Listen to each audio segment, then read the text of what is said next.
listened to talk show in Vegas, talking with those on the right, the left, and everywhere in between. It's Pushing the Limits with Brian Shapiro. I hate everything about this Brian Shapiro guy. This show will make you laugh, make you cry, and it might raise Brian's blood pressure. You know what, dude? People like you, all you do is make excuses for the orange shirt, and I've had it. Buckle up, because it's Pushing the Limits with Brian Shapiro. You're different. I like you. Now, here's Brian. All right, what's going on, everybody? A very happy Tuesday. Thank you so much for joining us on what is a very busy news day, of course. You might be watching, listening on KSHP, FM AM dial, the Occupy Democrats Network, the Washington Press Network. We're on TikTok, we're on Twitch, we're on YouTube, we're on X, and of course, check out my website, pushingthelimits.live, where you can learn a lot more about the show, merchandise, and donate and be a part of what we are doing on there. And we appreciate you tuning in.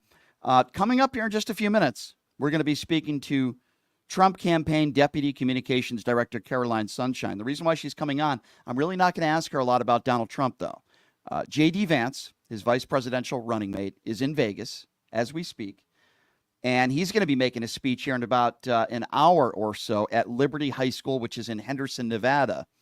And my understanding is that this is the first campaign stop for Trump and the Trump ticket since Joe Biden has left the race for re-election. So I'm going to be asking her about this. Sure, of course I'm going to ask her about the cat lady comments and not having kids. Should you be paying more for taxes? I want to get her take on all of that. So she's going to be joining us here in a couple minutes. I have to start by saying something here that is, again, deeply troubling, concerning, but not surprising.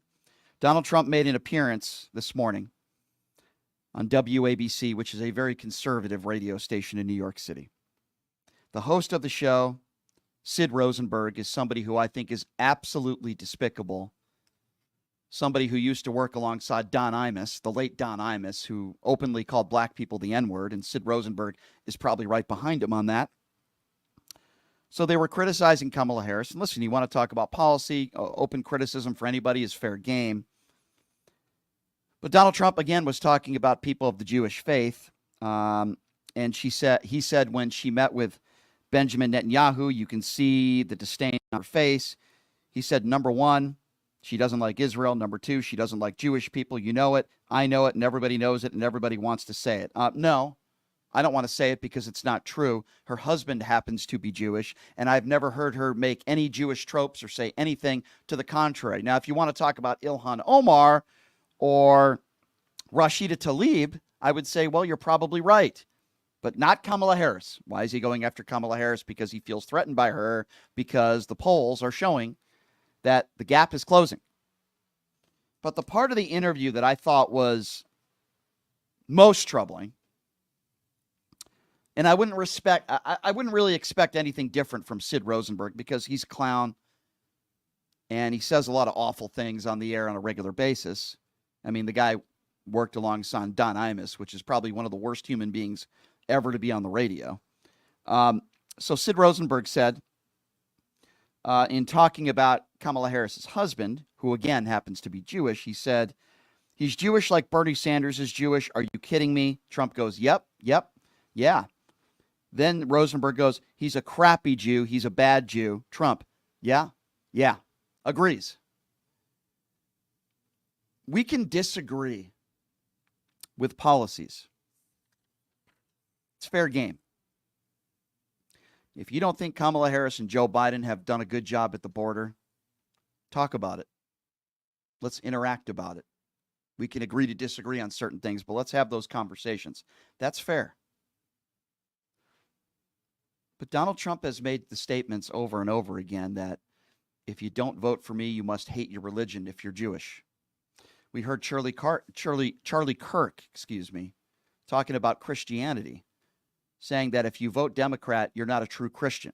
Donald Trump has said, if you don't vote Republican, if you don't vote for me, you must hate the Jewish religion and you must hate Israel. First of all, this is a really stupid thing to say, because if you're trying to bring people in, forget about even bringing people together. If you're trying to get votes, you're polarizing people. So from that aspect, I think it's a really stupid strategy from a campaign standpoint. I don't know. Maybe I'm wrong on that one, but.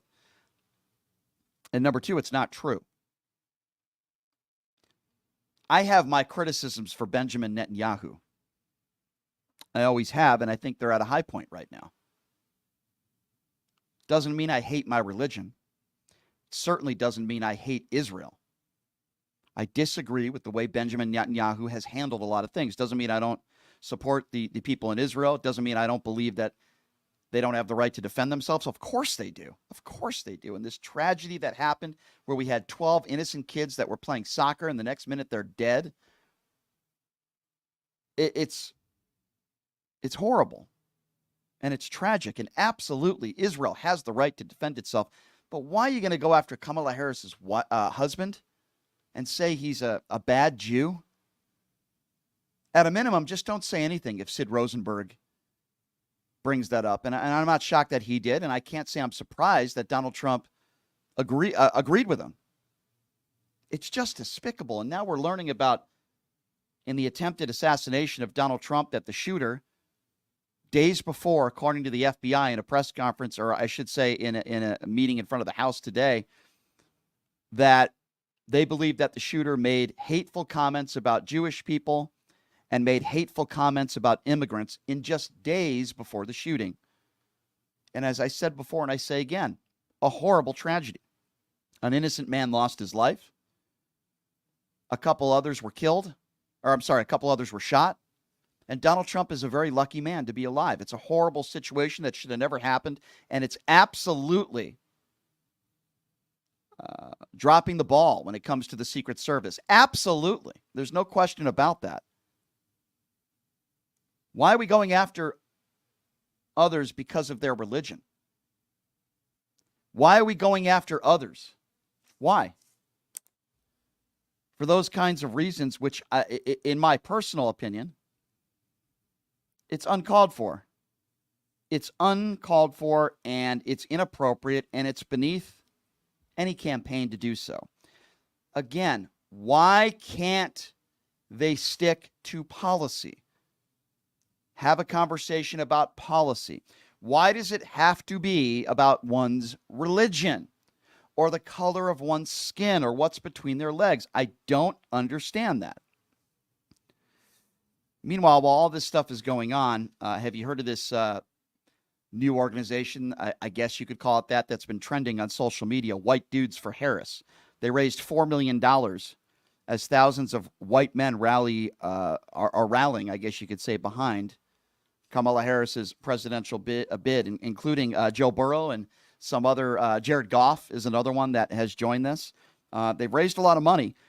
People can say what they want about Kamala Harris, but boy, she has raised a lot of money in a very short period of time. So say what you want, but very interesting to me, and I think it's very telling. All right, so here's what we're going to do. We're going to take a quick break.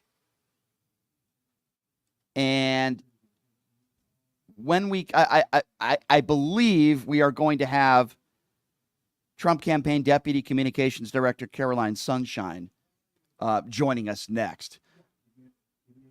So what we are going to do is we are going to take a quick break.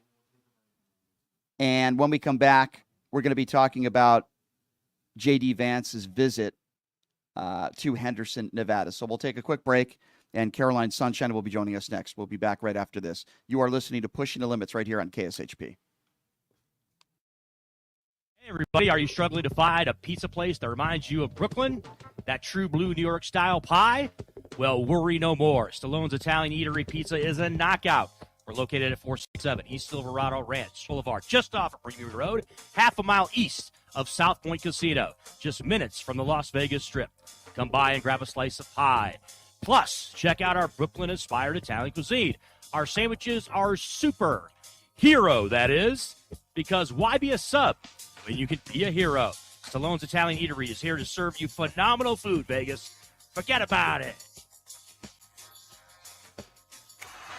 Who would have thought there'd be so many kids playing ice hockey in the desert? Jake Helps Hockey Foundation and the Las Vegas Ice Warriors, founded by Gina Yusufzai 8 years ago, made it possible for families who can't afford the equipment and fees. Donate today at www.jhelps.org. www.hockeyforkids.org and help us continue making a difference. Join us in supporting Jake Helps Hockey Foundation and the Las Vegas Ice Warriors, where every kid gets a shot at the starting line. Just a reminder, our website is www.hockeyforkids.org.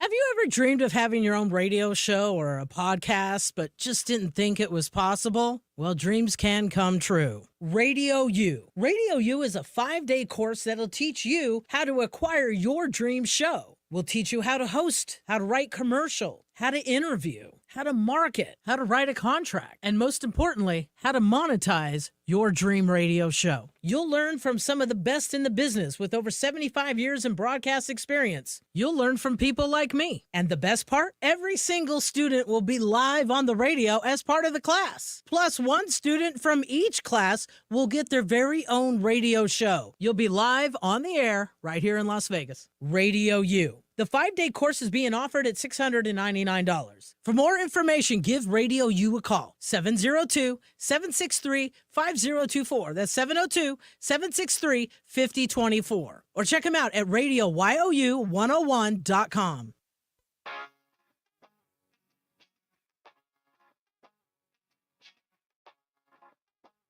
All right, welcome back to Pushing the Limits on a Tuesday. Thank you so much for joining us. Now, as I mentioned, J.D. Vance is in Las Vegas today. He's actually going to be at Liberty High School in Henderson, and he's going to be speaking here in about an hour. So my understanding is that this is the first visit from anybody on the Trump ticket in the Trump campaign since Joe Biden has decided to step aside. So what will he be talking about? Well, to get a preview of that, I figured what better person to talk a little bit about this than Trump campaign Deputy Communications Director Caroline Sunshine, who joins us right now on the line. Caroline, I appreciate you coming on. How are you? Hey, I'm great. How are you? I am doing good. I appreciate you taking the time to join us. Do I have that right? Is this the first visit from anybody on the Trump ticket since Joe Biden made the announcement? Yes, and the last time President Trump was in your great state, he announced an exciting new policy called no tax on tips. Correct. I don't know if you remember, for our great American hospitality workers.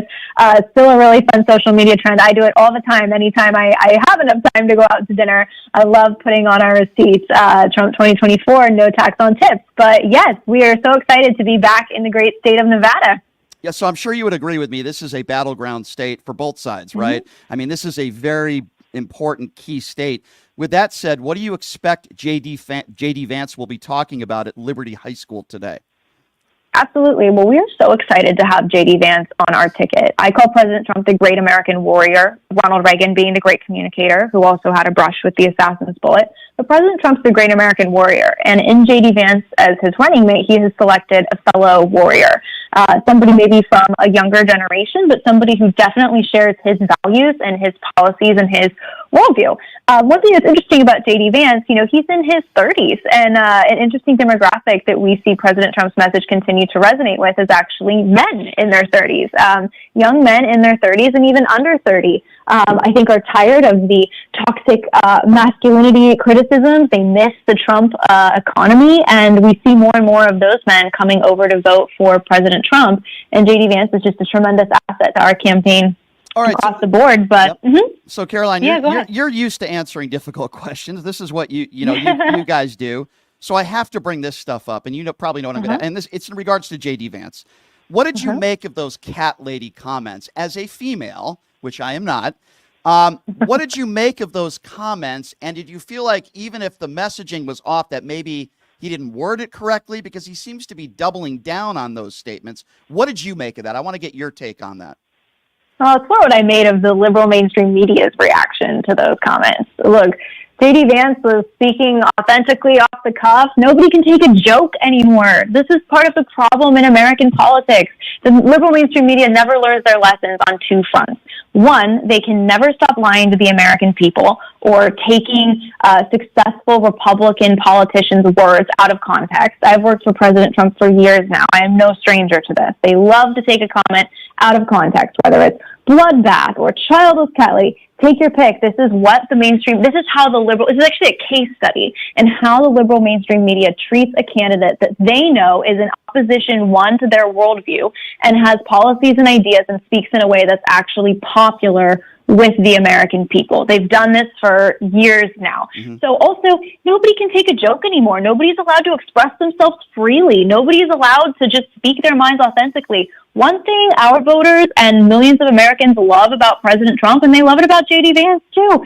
Look, these guys aren't always the most politically correct. Frankly, we don't have time to be politically correct. The stakes for this country are way too high. Yeah. But again, it's more that it's the liberal mainstream media's reaction to those comments that they took completely out of context, and they know why. That's the thing. They do it willfully. They know that they're taking them out of context. But also, J.D. Vance was making an important point, I think, which is that the liberal mainstream media and Democrat Party in this country have become hostile to the idea of being pro-family. We denigrate people that are pro-family, and I think the reason the liberal mainstream media has really sharpened their knives against J.D. Vance is because they know that he isn't popular in New York City and San Francisco elite circles, but they know that he's quite popular in, as you mentioned, battleground states, Rust Belt states, real America, right? Yeah. And so that's what I have to say about those comments. And again, it's really interesting to see the liberal mainstream media reveal their cards a little bit and be so hostile to the idea of what's so unpopular about being pro-family. This country has a negative birth rate. I don't disagree. I don't think any reasonable person would disagree with what you're saying about being pro-family. And I'm even willing to chalk it up as, okay, it was off the cuff comment. He was trying to be funny. He was trying to make a joke. Maybe it wasn't the most eloquent thing to say, but I'm willing to believe everything you just said. From an outsider, when I hear the word pro-family, and you tell me if you disagree, and I would imagine you probably will, and that's why I wanted you on, quite frankly. When I hear the word pro-family, and I think of a man that has had 5 kids with 3 different women, the cheating, the lying, denigrating women based on looks. He did it with Ted Cruz's wife. And I'm not talking about J.D. Vance now. I'm talking about Donald Trump, obviously. The first thing that enters my mind isn't pro-family. Am I wrong in thinking that way? Well, I think you've been watching a little too much CNN and a little too much MSDNC. I would say this, President Trump's a family man. This is something, again, where the liberal mainstream media rarely covers this side of him. But President Trump is a family man. Look, this is a guy that just took a bullet for democracy, as he said. And you watched up on that stage in Milwaukee, which is one of the only opportunities, again, President Trump has taken criticism and misgivings from the liberal mainstream media for years now. This is just nothing new to us, but you watched who he was very represented on that stage as a family man. He's the patriarch of a highly successful family, but also he's beloved. Anybody who knows President Trump intimately knows how beloved he is by his family and how much he puts his family first. You actually saw that with his granddaughter, Kai, talking about how he's the first to want to know about if she's getting good grades and sneaker candy and being a grandpa, being a father. You know, you look at President Trump's children, you look at how much this family has actually sacrificed for this country. That family wouldn't do that if they didn't have full faith and full confidence and full love in who President Trump is as a patriarch and leader of his own family. And it's also about fighting for our families, right? Like, I love that we're talking about family, because if we're honest, life is really tough for American families right now. It's tough on all levels. I look at what the Biden-Harris administration has done to parents by using counterterrorism resources to go after parents of school-age children, exercising their First Amendment right to criticize school boards, labeling them as domestic terrorists, rather than using those counterterrorism resources to stop, the 30 tons of fentanyl that have come across our southern border that kills our American children, as we saw in Milwaukee when we heard from Weston Fundin's mom. Weston died because of a fentanyl poisoning from a substance that shouldn't be here. That's not pro-family. Same thing with what's going on at the border. I look at what's happening with our women and children. President Trump talks about the forgotten men and women all the time. Jocelyn Nungare, Laken Riley, Rachel Morin, women and children whose families are now left without daughters, without wives, children without mothers, because we have a border that is wide open as it could be, a border that's really more insecure than a middle school. Can I ask you about that? Can I ask you about that? Yeah. You're right. Listen, any person, I want them to come across the border legally. I'm with you 100% on that. And yes, you're right. Some of these people, not all, not the majority, have done some very horrible things. And listen, this wouldn't be the first time this has happened, though, right? I mean, this has been going on for decades in this country. The numbers are certainly very high. I'll certainly give you that. But going back to family, I want to talk to you more about family. And let's get back to J.D. Vance, if that's okay, because I didn't understand the comments he made, and I thought they were very confusing about if you don't have kids. It seems like he wants to tax you more and punish you if you don't have kids. I understand it's great if you have kids, and I think most people would agree it changes your perspective on life. Totally. I don't have kids, but I don't think anybody would disagree with that. But I don't understand, why would you punish people that don't have kids and tax them more? That's the problem, Caroline, that I didn't understand in his statement. Can you clarify that?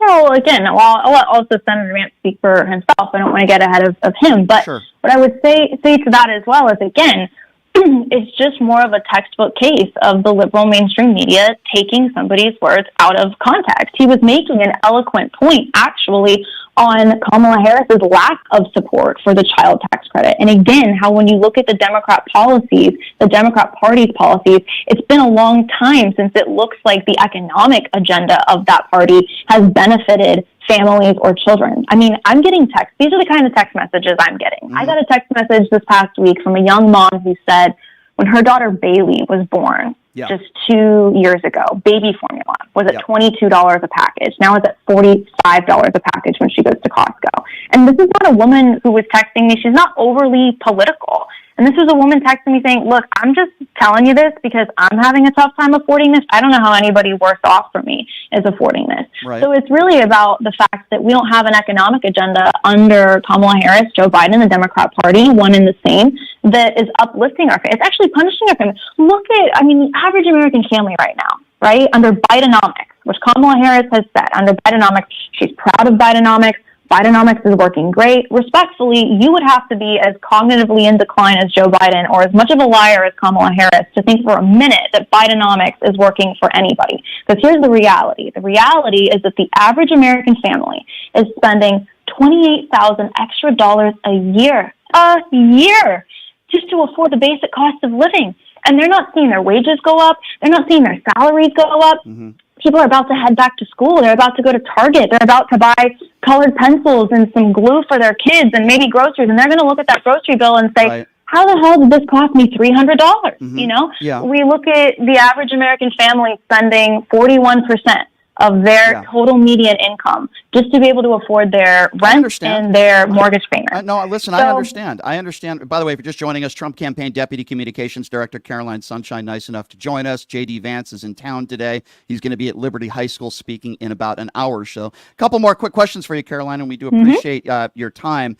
So I agree with you in this aspect, and I think we'll both agree that you need to talk about policy, right? Americans want to hear policy. What are you going to do to change things? What are you going to do to improve things? I don't think, no matter what side of the aisle you're on, that's what I want to hear. I think that's what most voters want to hear. I have to get your take on this because I got to, again, and this isn't like the liberal media. I'm sure you heard the interview that Donald Trump did with Sid Rosenberg earlier this morning. Now, listen, I'm not a big Sid Rosenberg fan for a lot of different reasons, but he started, attacking Kamala Harris's husband. Nothing really to do with policy. He called him a crappy Jew. And then Donald Trump agreed with him. And I'm thinking to myself, the stuff that you're talking about, policy stuff, okay, that's fair game, fair criticism, fair game. But when you start attacking her husband and saying he's a crappy Jew and agreeing with that and saying that Kamala hates Jewish people, you can't be on board with that, right? I just think that's really bad messaging. And I think it's offensive. I want to know your thoughts on that. Well, again, I think President Trump's response is being taken out of context there yet again. And I won't get ahead of President Trump, but President Trump's reaction and words are once again being taken out of context. Here is what President Trump has said about Kamala Harris. And here's the truth about Kamala Harris. Kamala Harris is dangerously liberal. Kamala Harris would turn this country into California if she had the chance. And by the way, let's still talk about this. Whenever I talk to the media, it's now become a foregone conclusion in the media that Kamala Harris is just being treated as if she's the Democrat nominee. But here's the other truth about Kamala Harris. What we're watching is selection rather than election. What we're watching is someone who is ascending, likely to be the Democrat nominee, but she's not just yet, no matter how many times I hear from the media that it's just been a coronation and we just assume she's the nominee. But she will be. Think about your statement, but she will be.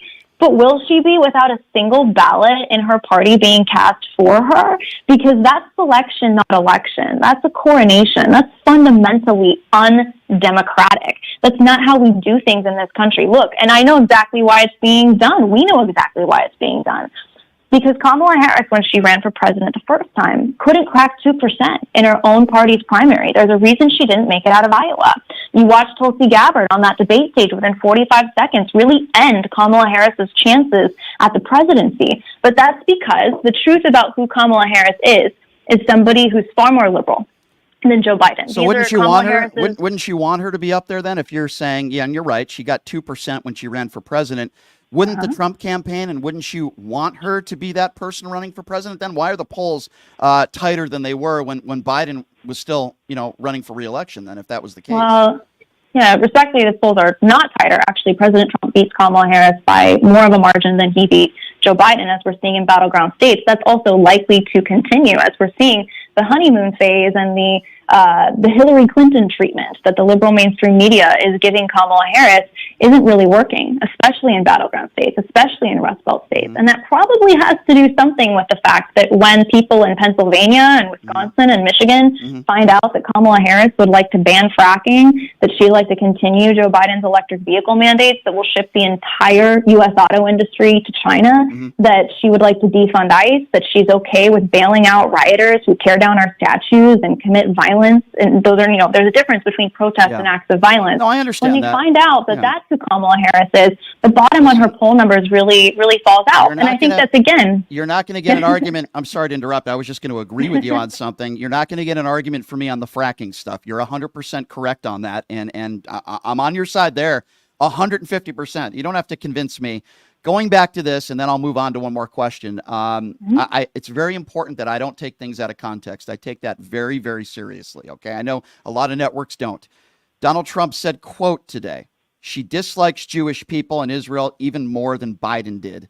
Do you agree with that statement that Donald Trump made this morning?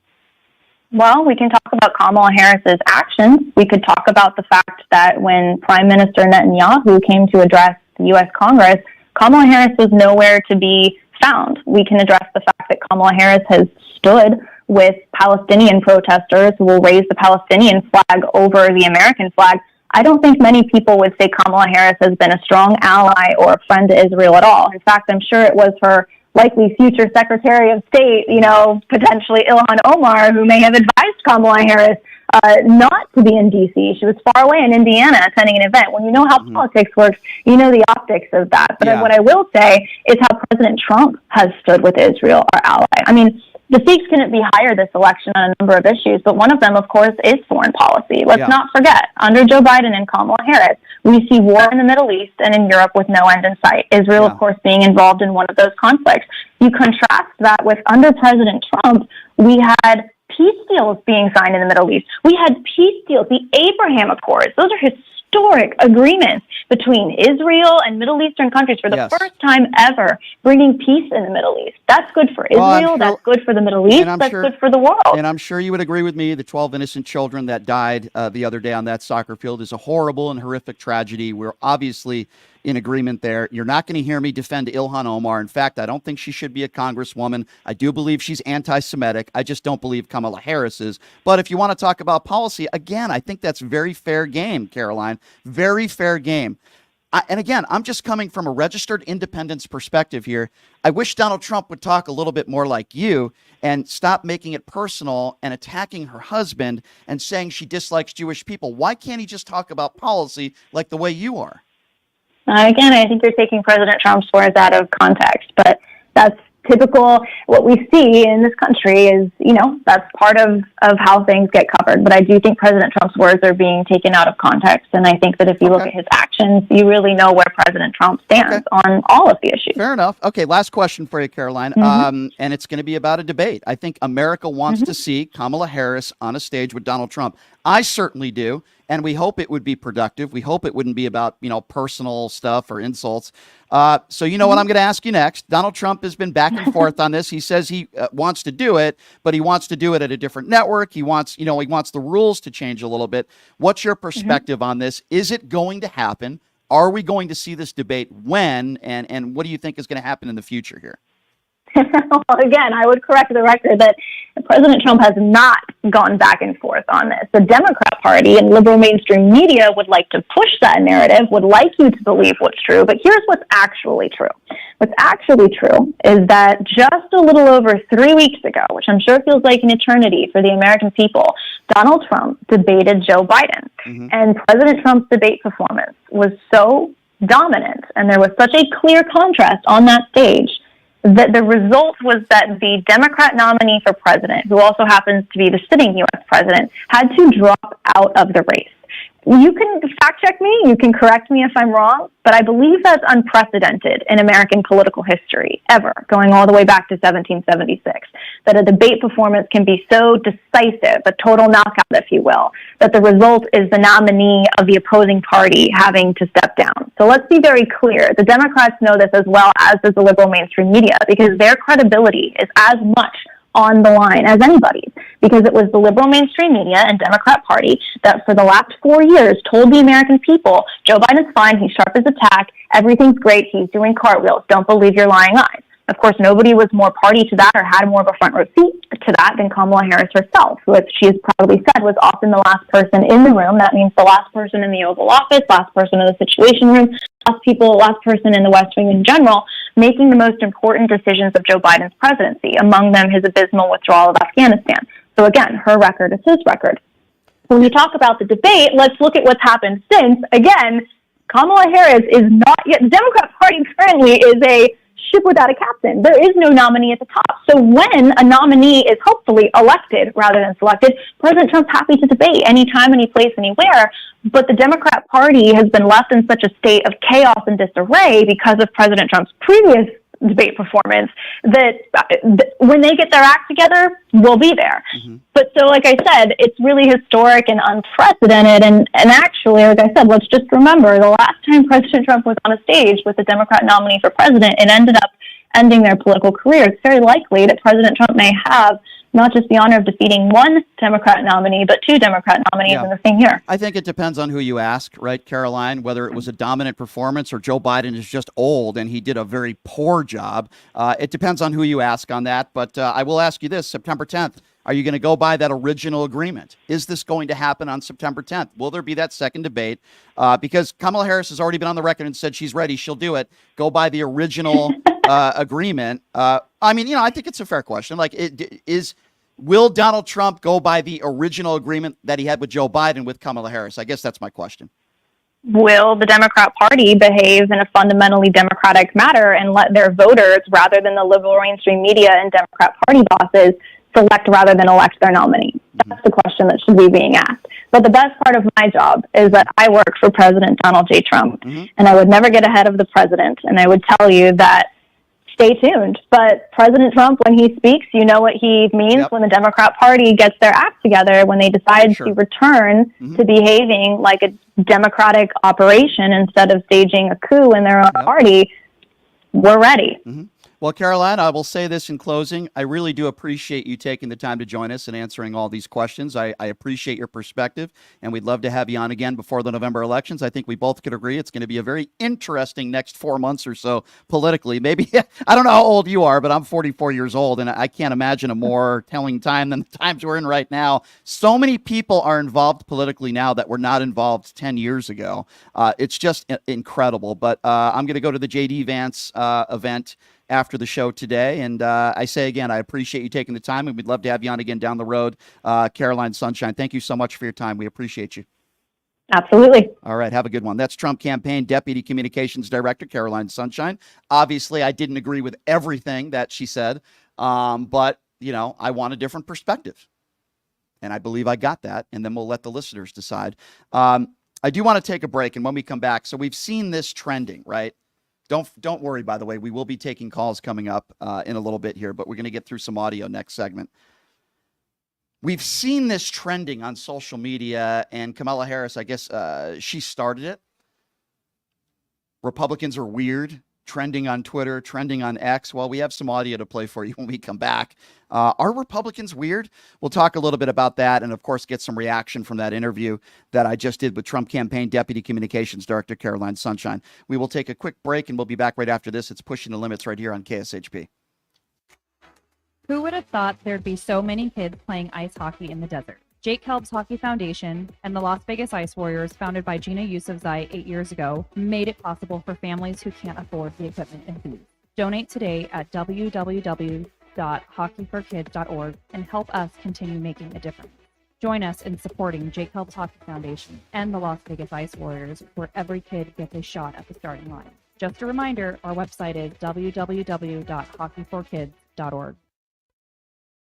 Have you ever dreamed of having your own radio show or a podcast, but just didn't think it was possible? Well, dreams can come true. Radio U. Radio U is a 5-day course that'll teach you how to acquire your dream show. We'll teach you how to host, how to write commercial, how to interview, how to market, how to write a contract, and most importantly, how to monetize your dream radio show. You'll learn from some of the best in the business with over 75 years in broadcast experience. You'll learn from people like me. And the best part? Every single student will be live on the radio as part of the class. Plus, one student from each class will get their very own radio show. You'll be live on the air right here in Las Vegas. Radio U. The 5-day course is being offered at $699. For more information, give Radio U a call. 702-763-5024. That's 702-763-5024. Or check them out at radioyou101.com. Education is a fundamental right in the United States. Too many politicians, including Donald Trump, want to give voters a false sense of choice by promoting school choice. This is just another voucher scheme that will divert public money and send it to private schools. By diverting that money, we are hurting our children's education. We need leaders who understand the importance of keeping public money in public schools. Paid for by Battleborn Progress. Hello, I'm Ron Quince, and I'm running for Congress as a nonpartisan candidate in District 1. I'm dedicated to serving our entire community. In this challenging time, it's more important than ever to have leaders who focus on unity and progress. I believe in putting people over politics and finding practical solutions that benefit us all. Never stop believing in America, no matter our troubles and turmoil. We can and we will do better. We must be brave. Stop voting for those politicians who care about their career and gaining power but don't improve our lives. I believe in America and I believe in you. You need a candidate who believes in policy over party because you deserve better. In Nevada, every voice matters. I humbly ask for your vote this coming election, November 5th. To learn how we can create a better America, please visit quincefornevada.com. Paid for by Ron Quince for Congress. Time now for the most listened to talk show in Vegas. Talking with those on the right, the left, and everywhere in between. It's Pushing the Limits with Brian Shapiro. I hate everything about this Brian Shapiro guy. This show will make you laugh, make you cry, and it might raise Brian's blood pressure. You know what, dude? People like you, all you do is make excuses for the orange turd, and I've had it. Buckle up, because it's Pushing the Limits with Brian Shapiro. You're different. I like you. Now, here's Brian. All right, welcome back. It is Pushing the Limits on a Tuesday. We just had Trump campaign Deputy Communications Director Caroline Sunshine joining us. Listen, they know I'm anti-Trump. They know I can't stand Donald Trump, but I do give them credit for at least coming on. I disagree with a lot of what Caroline just said. We'll get into that in a little bit. This portion of the program is brought to you by battlebornprogress.org. Education, they believe, is a fundamental right in the country. Donald Trump, they claim, endorses school choice, which he does. Another voucher scheme, they say, and they claim they want and need leaders who understand public money needing to stay in our public schools. They know that leaders need to know that this country depends on the workers. Please, to learn a little bit more about this great organization, check them out, battlebornprogress.org. I also want to briefly mention, please, if you want to get more involved in this show, we are run independently. What does that mean? It means like public radio, public television. We rely on people like you to keep us going. So what can you do to help us? Check out the website, which is pushingthelimits.live. Again, that website, pushingthelimits.live. What do you do next? Well, I'm so glad you asked. You can check out merchandise that we're selling on the website. There's a donate button. Doesn't matter whether it's $5, $10, whatever you can afford. We appreciate it a great deal. Thank you so much. So check us out, pushingthelimits.live. All right, so you've heard that this has been trending. Before I get to the Republicans are weird, since it's fresh in my memory, Donald Trump did say that Kamala Harris dislikes Jewish people.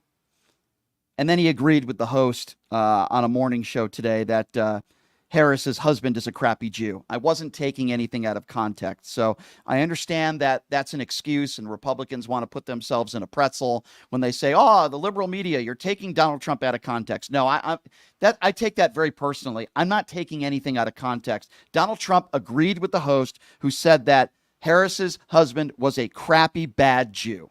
And it was Donald Trump who said, if you don't vote for him, you hate your religion and you hate Israel. I'm not taking anything out of context. Despicable. The last person in this country that I think of when I think of a family man is Donald Trump. He's cheated on every wife he's ever had. That is not a liberal media talking point. He is a liable sexual abuser. Again, not a liberal media talking point. It was proven in a court of law. He's the guy who said, grab him by the P word, and then said, oh, that's just locker room talk. So I'm not taking things out of context. I don't think Donald Trump is a family man at all. I think the only person he cares about is himself. Now, with that being said, on social media, you see Republicans are weird. That's been trending. And I don't know. I tend to agree with that. Maybe I'll ask Numchuck after we play these clips if he thinks Republicans are weird. But anyway, I want to play you a little bit of audio because I do think Republicans are weird. I think sometimes they're very strange people. Oklahoma school chief Ryan Walters fuming that 154 presidential historians rated Trump dead last of all the presidents. Again, this is the Oklahoma school chief. Have a listen to what he had to say. And guess who's last? President Trump. This is a great example of the radical woke college professors and what they're trying to teach our kids. They want to tell our kids that every conservative president was terrible and every left-wing president was amazing. So in Oklahoma, we're going to make sure that our kids understand presidential greatness is based on how the country performed while presidents were in office and not based on what a leftist, woke college professor says makes a great president. I just think the Oklahoma school chief, Ryan Walters, who happens to be a very staunch Republican and evangelical, is weird. I don't know, Justin, am I wrong in it's just a little weird. It's weird. Yeah. Weird. Thank you. Weird. Mr. Pulitzer, Jovan Pulitzer, conducted the Maricopa audit, and he was asked to describe back in the day Donald Trump, and he used the term Messiah. Have a listen to this. I'm going to give you a name of somebody. You come back and give me one name or one descriptive word. Trump. Don't take this wrong. But remember, I'm Jewish, and a Messiah is, in Judaism, is the person who would bring the one true God of Abraham, Isaac, and Jacob to the world.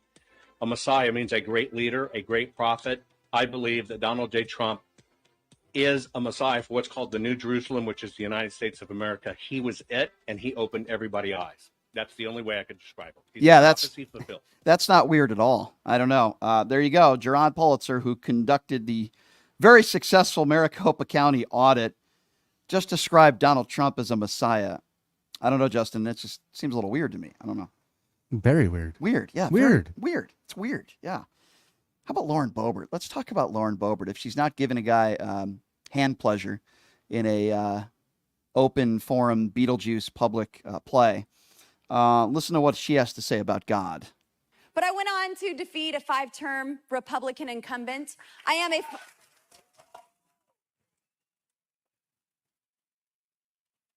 God told me it would be a sign and a wonder to the unbeliever. And let me tell you, we had no money, no name recognition, and we won by 10 points. I am a professional rhino hunter. Sure. But I went on to... Yeah, there you go. There's Lauren Boebert. Not weird at all, by the way. She's very normal. What did she call herself? A rhino hunter? She's the rhino hunter. That's not weird at all, right? Is that weird? She's a little weird. A little bit. She's a little strange. She's weird. Yeah, she's weird. I don't know. By the way, the repairman who was given the Hunter Biden laptop from hell, I'm not going to make fun of his eyes. That's something Donald Trump would probably do. The man is blind. I'm not going to make fun of his appearance. But he's weird. He's weird. Have a listen to the an interview he did a few years back. He's a staunch Republican. He's weird. How do you think he's going to react when he finds out that I handed his laptop to the FBI? You fear for your life because of the I don't leave my house. this is not the country that we think it is. This is a much darker place. And somebody like yourself, sir, should be seen as a hero to the Republic. He's a hero? Wait, hold on a second. He doesn't leave his house? Now, I wouldn't recognize this guy, and I can't imagine many people would. Somehow he got the laptop from Hunter Biden, so he doesn't leave his house. That's weird. Justin, that's strange. It's weird. strange. It's weird. I don't know why you wouldn't leave his house just for that. It's weird. Yeah. It's weird. Okay. I just want to hear you say it. It's weird. It's weird. It's weird. It's weird. Okay, thank you. I just want to hear you say that. It's also weird that the Republican Party looks up to people like Kyle Rittenhouse, the moron. It's when he was 17 years old, showing up to a Black Lives Matter protest in camouflage and an AR-15. Now he says that he wants to sue Joe Biden. This is a little weird. Have a listen to this. Let's talk about these lawsuits that you're thinking about with LeBron James, Whoopi Goldberg, and maybe probably are you going to sue the president of the United States? The president of the United States called me a white supremacist. Yeah, because you are. I tried reaching out to him 5 times to have an interview, but he was too cowardly to sit down and talk to me. So we may be sending him a letter. Ooh, a letter. What would the letter say? Ooh. I want him to apologize. What he said was wrong. I want him to sit down with me, and I want him to learn the facts of what happened. Yeah, here's the facts of what happened, you stupid dope. By the way, before I get to that, it was weird. It's weird. It's weird. It's weird It's that weird. they look up to Kyle Rittenhouse. It's really weird. Anyway, you white supremacist. I'm surprised they didn't say Rittenhouse was the Messiah. Yeah, I know. Well, some do actually. I know they do. Yeah, some do. Some do. Kyle Rittenhouse is a guy who at 17 was dreaming about shooting black people for stealing bubble gum. He said it in a car a week before the shooting. He's a moron, a wannabe vigilante dope with an IQ of about 20. And it's a little weird that the Republican Party looks up to people like this, or the McCloskeys. It's weird. So back in the day, this was MAGA nominee for Michigan governor. Thank God he didn't win. Tudor Dixon. My mistake. I don't want to start sounding like Candace Owens and say men are women and women are men without any evidence. That's inappropriate. Tudor Dixon was asked why she's against a 14-year-old rape victim being allowed to get an abortion. This is weird. Have a listen to this. Audio, and you were asked, what about audio? And you were asked, what's going on with our audio? I don't know. That's weird. I think audio, there we go. And you were asked, what about someone who was raped by somebody who was, 14 years old as a victim? Why not allow that person to have an abortion?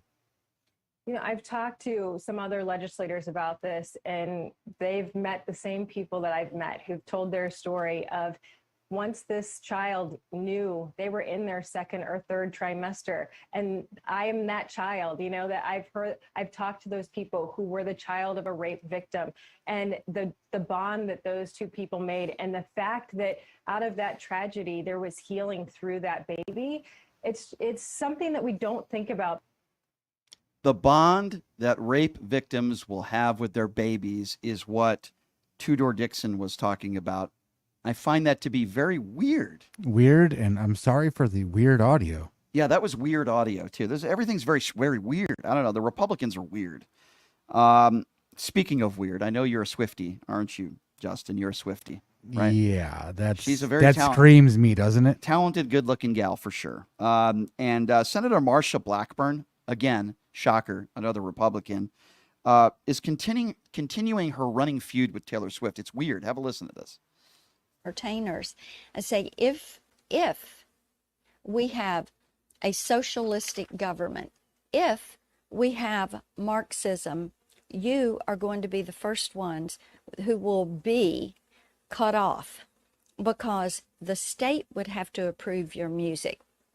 And, Taylor Swift came after me in my 2018 campaign, but Taylor Swift would be the first victim of that, because when you look at Marxist socialist societies, they do not allow women to dress or sing or be on stage or to entertain or the type music that she would have.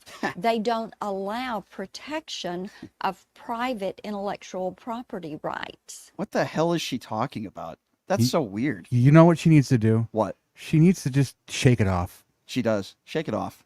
It's a good one. Yeah, I mean, Marsha Blackburn talking at all about Taylor Swift or her music is just weird. That was a very weird soundbite. Marsha Blackburn's very weird. You know who else is weird? Tom Cotton. Have you listened to this, Jack?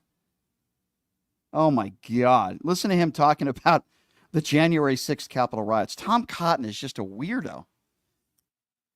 Democrats don't have any other issue on which they campaign. I mean, the January 6th Capitol riots had many terrible crimes. I think most Americans, though, remember most about January 6, 2021, that gas was $2.40 a gallon.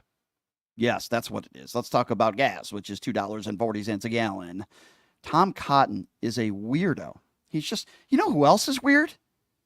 Devin Nunes. Have a listen to Devin Nunes. Well-publicized San Francisco home and violently attacks her husband. Congressman, don't Americans need to vote Republican to save Democrats from themselves, not to mention the rest of us? Never know what's going to happen. This was a surprise to me. Obviously, what you said in the opening is exactly right. No one should condone this violence. But I want to take people back as someone whose family has been attacked by these raging lunatics. You know, where were the Democrats and Pelosi when people were outside my home with my young daughters in the home and my wife by themselves?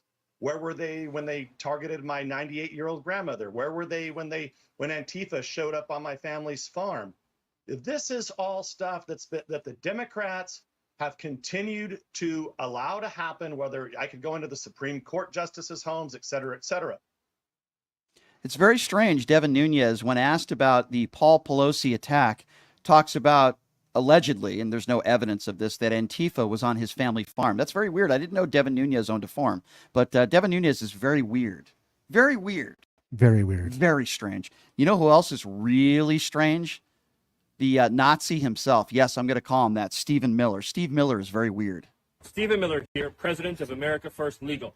Today, we sent a warning glad we know letter who to you the are. deans of 200 law schools around America, telling them that they must obey the Supreme Court's ruling, striking down illegal racial discrimination and affirmative action.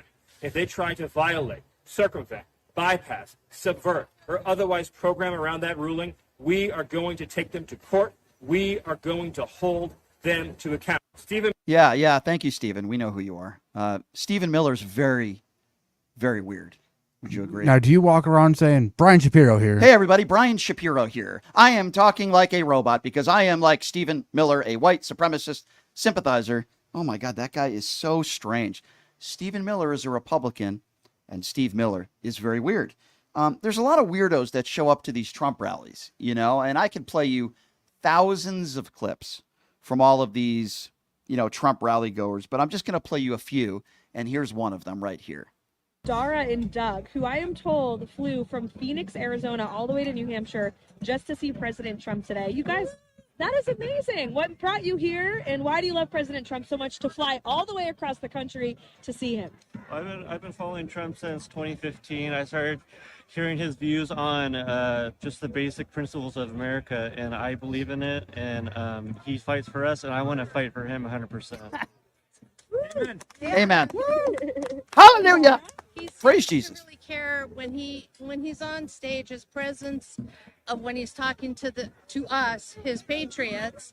He loves us. He cares about what we do. He cares about how sad we are. He cares about the hungry. He cares about the fighting and the wars and all this other stuff. And who else can we vote for but Trump, to have a president who stands behind the people of the United States of America? And that's what we need. Amen. Wow. Thank you guys so much. Thank you. Yeah, thanks, guys. Welcome to New Hampshire. Thanks, guys. By the way, his patriots, they're more like his Klan cultists. She thinks he cares about the homeless. He cares about poor people. Have you been to Mar-a-Lago, you dopes? By the way, Republicans are very weird. It's very weird. Those are weird people. Amen. They're weird. Amen. Very weird evangelical Christians. Very weird. They're very weird people. All right, I got to go with at least one more clip of a Trump rally goer. Have a listen to this. I don't want to say he's perfect. The only perfect person that ever walked this earth was Jesus, but he was wonderful in office for 4 years, and he proved that. So what is it about Trump that you love so much? Number one, he's a godly man. He's working for God, for darn sure. Number two, he really cares about us. He cares about us. He cares about what happens to us. He cares about our country. He didn't come in there because he wanted the money. He's got money. He is coming there because he is actually working for God, and he wants to help us, and he wants to get us to he wants to make America great again. And I it's true. Yeah. But I think he's going to make it even greater, because I don't think, no matter what they try to do to stop him, he's going to come back, because he's working for God and God's on his side. Absolutely. Absolutely. I don't want to say he's perfect. Who's this idiot? Is this like a Newsmax reporter doing these interviews? Oh my God. Who Weird. is this? Weird. I have no idea. The right-wing reporters are very weird, aren't they? They're very strange. No, but listen, I agree with this lady that she was interviewing, because, when Donald Trump decided to have unprotected sex with Stormy Daniels 2 weeks after Barron was born, he was just working for God. When Donald Trump attacks the handicapped, he's working for God. When he lies about the 2020 election, he's working for God. When he sexually abuses women like E. Jean Carroll, he's just working for God. That's all he's doing. He doesn't care about anybody but God, right? I mean, he's only working for God. When he sells his Bibles for $60, which cost them about $3 to make, he's doing that for God. Like, he's pocketing the money, but he's really doing it for God. Let's be honest here. When he sells those sneakers that cost about $8 to make, and he sells them for $300 or $400, he's not doing it for himself. He's not, he kind of is pocketing the money, but I can't really get out of that one. But he's still doing it for God, right? There's no question he's doing it for God. No question about that. When he stole those documents and he defied a subpoena, he did it for God. It was all about God. False business records, he did it for God. The $130,000 payment to Stormy Daniels, he didn't do that to protect himself. He didn't do that because he wanted to win the 2016 election and he didn't want that information to get out to the public. It had nothing to do with that. The reason why he paid Stormy Daniels $130,000 is because he did it for God. Folks, when he said there were good people on both sides in Charlottesville, those brave white supremacist tiki-torching people, and he said there were good people on both sides, and then he said he was misquoted, and all this other stuff. He did it for God. Why won't you all understand that? Everything Donald Trump does, when he wakes up in the morning and he puts on 5 layers of orange makeup and looks like a slob, and when he got his 4 hair transplants, and when he gets out on the golf course in his morbidly obese body, he does it for God. When he won the club championship, allegedly, he won that championship for God. The wonderful, amazing athlete that Donald Trump is. I mean, you could see he's in tip-top shape, ladies and gentlemen. The contractual marriage that he has with Melania Trump, it's for God. I mean, it's a very loving marriage. I mean, we can all see that. Melania looks like she really loves the man very, very much. You could just see it in her body language. It's for God. Yes, that's what it is. It's all for God, ladies and gentlemen. Not weird at all. Obviously, I'm being a little facetious and sarcastic. These people are very, very weird. They believe that Donald Trump was brought in by God. He's their Lord and Savior. He is the Messiah, Cheeto Jesus. Very, very weird. They're very, very weird people. You know who else is really weird? Ted Cruz. Have a listen to this. Do we not have Ted Cruz audio? Okay. I didn't know that. It's weird that we don't have Ted Cruz audio. Nope, that's okay. That's okay. Ladies and gentlemen, there are a lot of people that are weird. I don't want to. Sidney Powell's very weird. Diamond and Silk. The late Silk. Did she die or did Diamond die? I don't even know. Very weird. Evangelical are very weird. Trump pastors are very weird. Matt Gaetz is very weird. Venmo DUI Matt Gaetz. He's very weird. Gymnasium Jordan is very, very weird. How weird is Rudy Giuliani? How weird was it when his makeup was running down his face when he did that press conference? Do you remember that?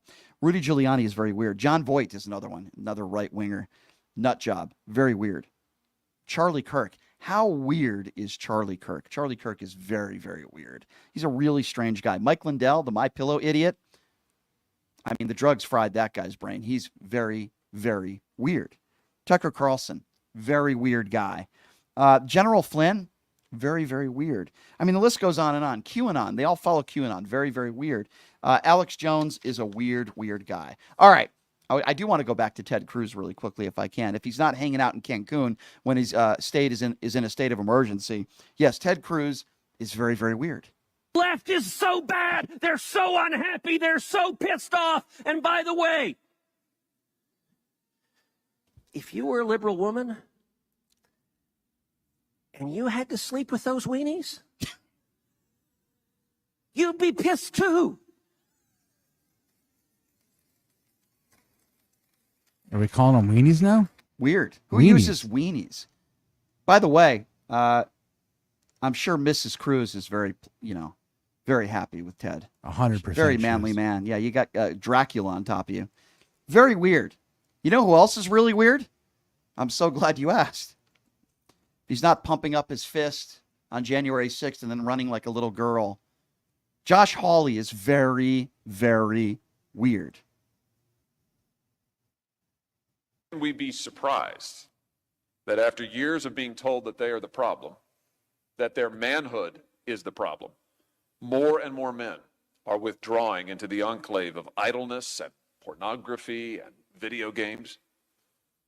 I found the comment by one young man to a Wall Street Journal reporter particularly evocative and particularly heartbreaking. He said, "I'm sort of waiting for a light to come on so I can figure out what to do next." Josh Hawley is very... Is there anybody that thinks Josh Hawley is a normal guy? Josh Hawley's weird, right? He's weird. He's a weirdo. Is he weird? He's strange. Josh He's Hawley's very weird. strange. He's very weird. Yeah. The Republican Party is very, very weird.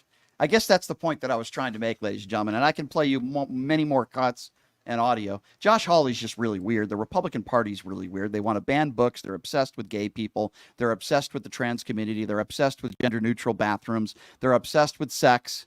They want to ban porn, yet they watch porn probably more than anybody else. They're just very strange people, and they look up to Donald Trump, the orange Cheeto Jesus, who's also very, very weird, by the way. Might I add, Donald Trump is very weird. I promised you we would take some phone calls. So why don't we do that now for a little bit here? 702-221-7283. Before I do, this portion of the program is brought to you by Jackson's Bar and Grill, located at Flamingo and Jones. Today happens to be Tuesday. Guess what? You're in luck. If you have a TAM card, you show up, you get $50 in free slot play. And boy, I'm really excited to announce their upcoming promotions next month are really, really awesome. And I will announce that starting tomorrow. Jackson's Bar and Grill, located at Flamingo and Jones. Great food, great atmosphere. Check them out. We're going to be taking some phone calls now. 702-221-7283. Again, that number, 702-221-7283. The Republicans are just weird. It's really weird. All right, let's go to Nelson. Nelson is first up on PTL. What's up, Nelson? Oh, what's going on? You know, that Trump official who you had on, I was saying to myself, where's the garbage can when you need it, when you want to barf? She mentioned the border. I have a very short soundbite from a Republican in the House who called out Donald Trump recently about the border. It's only a few seconds. You mind if I play it real quick? Go ahead. All right, hold on. It's on YouTube. Mm-hmm. Fucking saying that, any president can walk in and secure the border. I saw former President Trump make that allegation earlier today on one of his social media posts. All the president has to do is declare the border closed and closed. What? That didn't happen in 2017, 18, 19, and 20. There were millions of people who came into the United States during those 4 years. That's true. That's very true. So, yeah, that's true. So that is one of their own calling them out on the most ridiculous attack line that they only have. But when you have a Republican saying that, yeah, it's a whole nother level. But yeah, look, his vice president said something else, and he said that people without children don't have any physical commitment to the country. Yeah. Well, that bonehead doesn't seem to understand. I think he does. It's interesting because, people serve this country who don't have any children, putting their lives on the line. They don't have any children. That sounds like a physical commitment to this what's country. frustrating, if you ask me. I agree. What's frustrating to me is that, and thank you, by the way, for the call, Nelson. What's frustrating to me is that when we had the Trump deputy communications director on, she said I was taking things out of context, and that was kind of frustrating because I didn't take anything out of context. And I take that very seriously. That was the excuse for a lot of Donald Trump's despicable statements that he's made, and the stupid statements, quite frankly, that J.D. Vance has made. The cat lady comment, oh, that was just a joke. It was in passing, right? It was a joke. And I don't think it's funny, by the way, to saying you're going to tax people more because they don't have kids. I don't think there's anything funny about that. 702-221-7283 is the number to call. Let's go to Kevin. Kevin is next up on PTL. Hi, Kevin. What's going on? Hey, how you doing? Good. I'm really excited about this election now. I know nothing's for certain, but here's something I am kind of concerned about. I think it's great we have somebody in the White House now where we don't have to worry about nobody not giving up their seat. Right. But I am worried about domestic terrorists targeting polling stations in basically toss-up states. Right. And then these idiots saying, "Well, we can't say it for sure. Yeah. If Harris won or not, we're going to have to delay this." Oh, that'll probably happen. All shit breaking loose. That's probably going to happen. That wouldn't surprise me if it did. Yeah. Or they have more delegates saying, "Well, I can't really say for sure if this was a legit count or not." Right. And then just pushing that back. So I'm almost afraid that it could be worse. Here's afraid what I'll say that I think what would be worse is if Donald Trump wins in November. I do believe that there will be some Republicans out there, maybe a Secretary of State. Certainly, I hope not. That will probably fight an outcome of a free and fair election. That certainly could happen. I'm not going to say it's not. All I'm saying is we can't fear that, and we have to make sure that Kamala Harris wins in November, Kevin. And I do appreciate your phone call, sir. Thank you very much. We can't not vote, and we can't be afraid to vote because we could think another January 6th might happen or there could be violence. I hope there's not, but we have to make sure that Kamala Harris wins at the ballot box come November. 702-221-7283. Hopefully I didn't take anything out of context there. 702-221-7283. All right, let's go to Paul. Paul is next up on PTL. Paul, what's going on, man? Hey, man, how many times did that guest say liberal mainstream media? Like 500,000? A lot, quite a lot, which I'm not a part of, but yeah. Holy Christ. That was her whole thing. Yeah. You know what gets me is, if she had a daughter and Donald Trump raped her, she would have a whole different opinion. I still cannot believe that people in this country, especially women, are completely fine with that. And I'm trying to raise my boys to be good men. And I hear him calling her names, and he called Stormy Daniels horse face, and then he said her dumb, and now he's making Jewish comments. It's so frustrating to see women that are totally fine with this guy speaking to them like that. I don't understand it. And obviously, shocking. Caroline Sunshine is getting paid a lot of money, I'm sure, to be the Trump campaign spokesperson, the communications director. It's very unfortunate that, this is all I want, right, Paul? All I want is when I say, hey, when J.D. Vance made those comments, cat lady comments, what'd you make of it? Instead of making excuses and saying the liberal media takes it out of context, which, by the way, they're not. Yeah, you know what? I wouldn't have said it that way. Here's what I think he was trying to say, but I would have said it differently. And even though I still might disagree with her, at least I can respect the fact that she's willing to admit that he probably didn't word it. Or when I ask her about Donald Trump agreeing with a host who says that Kamala Harris's husband is a crappy, terrible Jew, and then she says I took it out of context, which I didn't. Donald Trump agreed with the host. Why can't you just say, I probably wouldn't agree with that. I would stick more with policy. And then if you want to roll down some things that you disagree with on policy, then fine, we can agree to disagree. But the fact that you can't even own that, it's really hard to have those types of conversations. It is.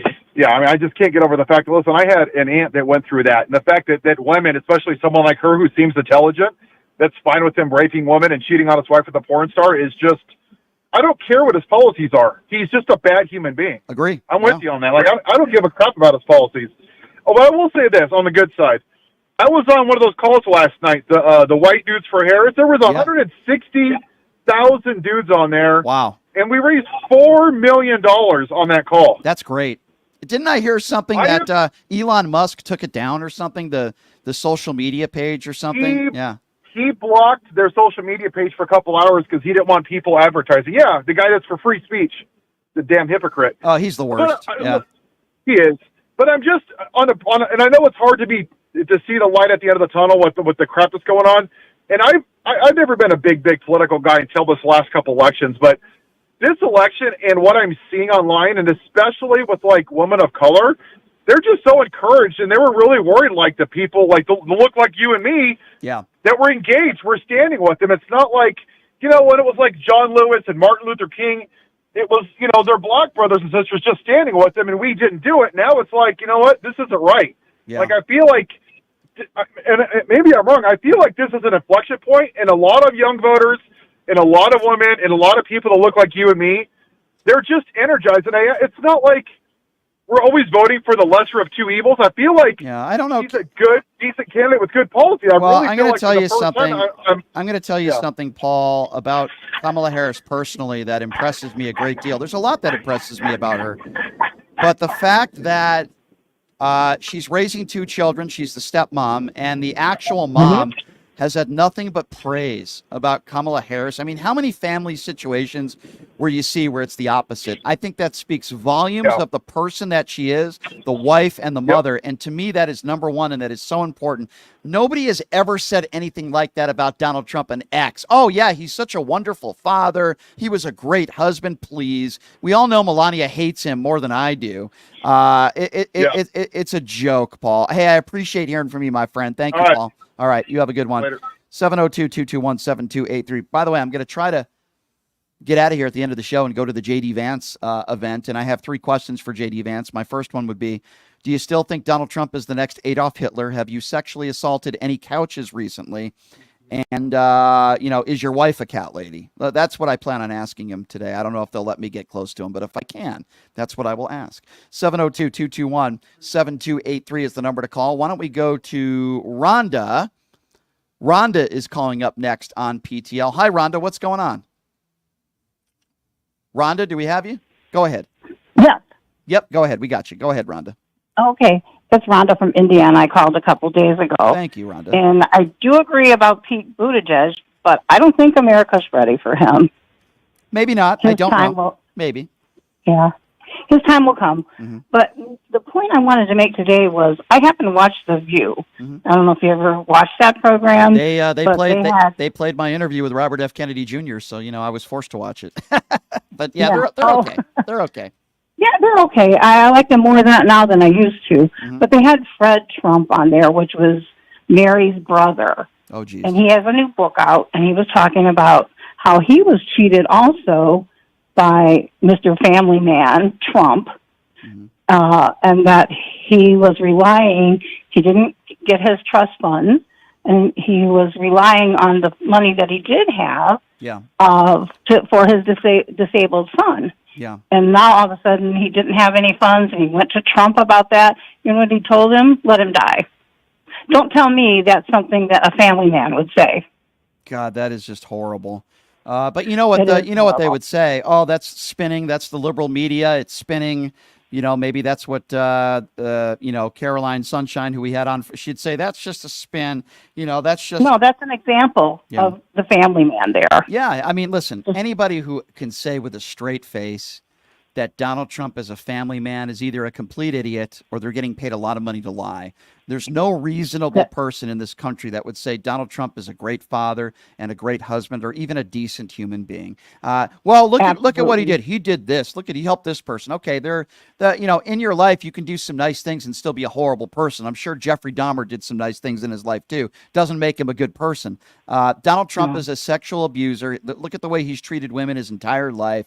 He's a horrible person. He's a liar. He's a cheater, and he's only out for himself. And nothing is going to change that. And I appreciate you, Rhonda, and I appreciate your phone call. His comment as far as out of context, she's saying everything he said is out of context. Yeah, and I don't believe that. No, listen. First of all, I don't take things out of context here. Number one, and number two, I gave her the direct quote of what Donald Trump said this morning on WABC, the direct quote, and then she somehow turned that into a policy question. My question wasn't about policy. It was about Donald Trump going after Kamala Harris, saying that she hates Jews, And, the fact that her husband is Jewish and they went after her husband, it wasn't a question about policy. And that's the thing. If you speak to Donald Trump's handlers and their campaign people, they'll stick to policy, right? Even though I might disagree with them.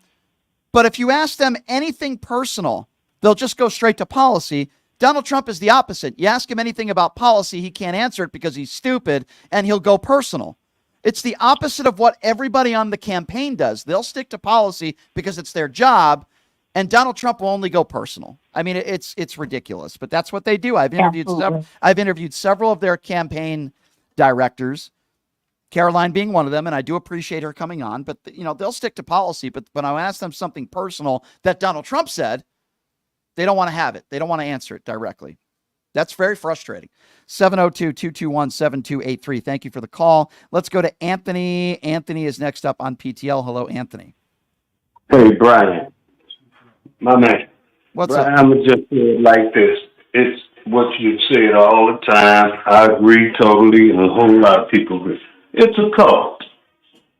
It's a cult. Trump supporters are a cult. They're no different. Polygamists has been here for years, and they'll let their daughters be victims of these leaders that they've had. Yeah. The guy in prison, he's going to be in prison, and there's some of them still writing and visiting. Yeah. That was in there. They call themselves what do you call them? Evangelicals, yeah. Evangelicals, you know what I call them?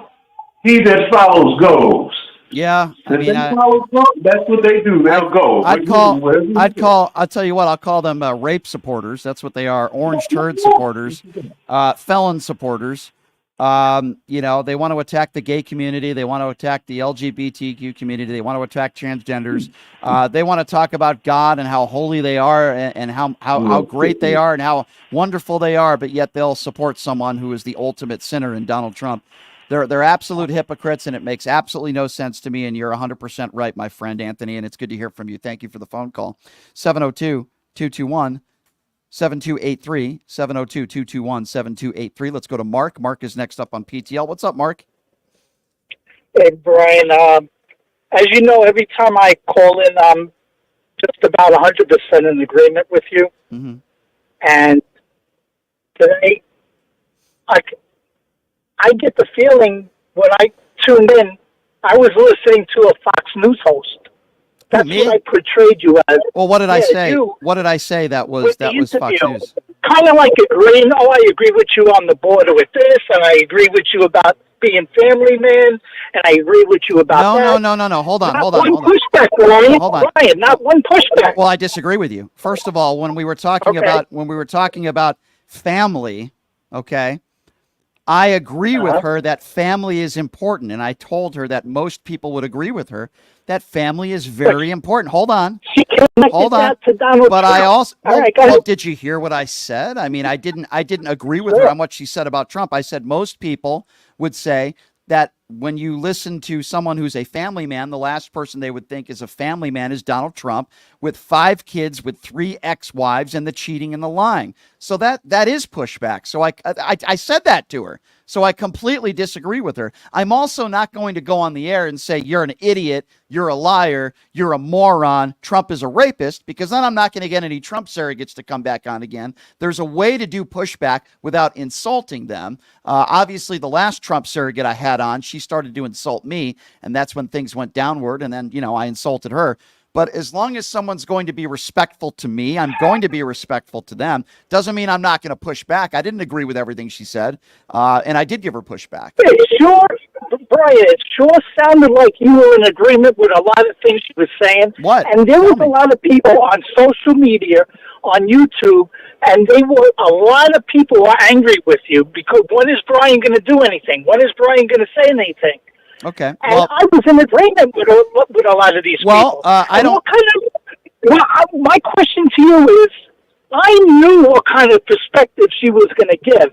She's going to basically back up everything J.D. Vance said and Trump said. So what kind of perspective did you expect out of her?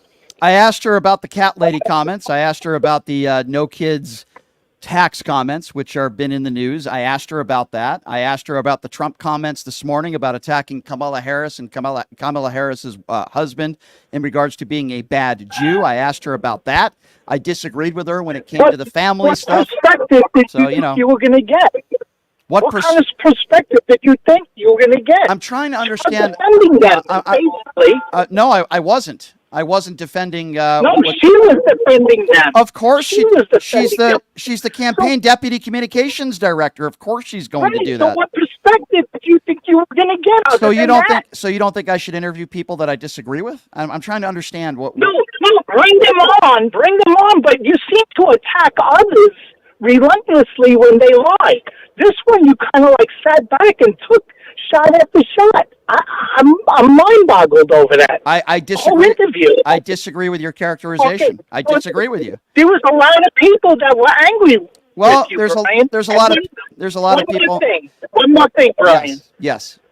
I get you with the comment of weird, really weird, but to rant on 20 minutes about he's weird, that's not a very strong word. Okay, thank you for the call, Mark. I think this call's been very weird. Thank you for the call. 702-221-7283. By the way, that's my new producer. It's my new producer of the show. He runs the show. He's going to tell me how to do interviews, and he's going to tell me how to do segments. Thank you, Mark, for that phone call. Greatly appreciate it. Guess what, Mark?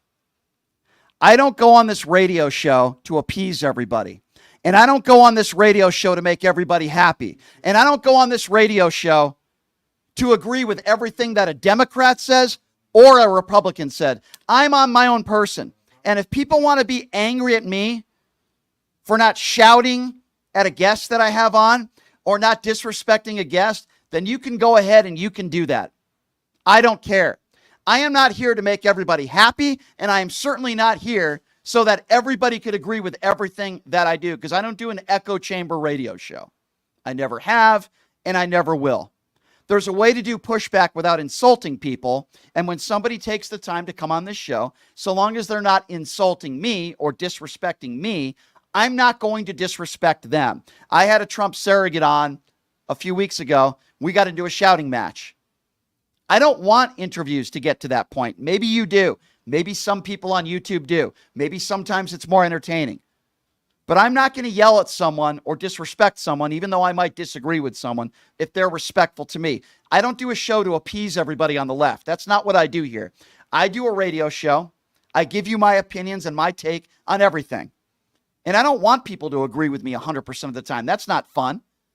It's not what I do. If you agree with me most of the time, great.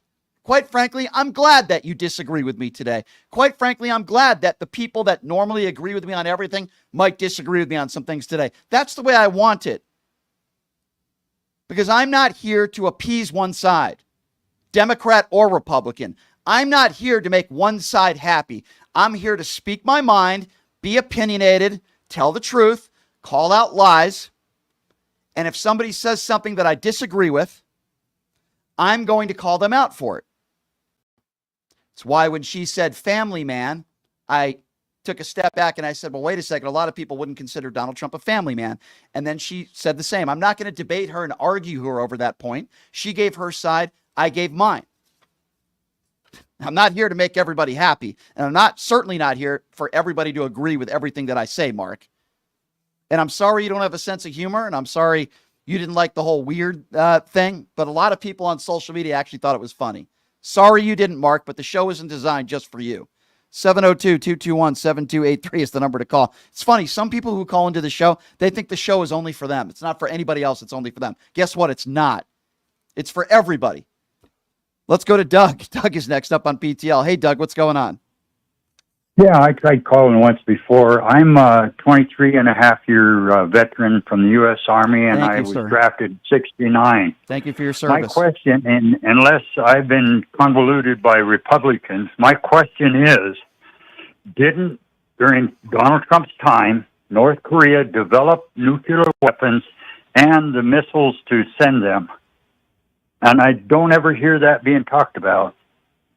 Well, in regards to North Korea, I will say this to start, and I think this is important.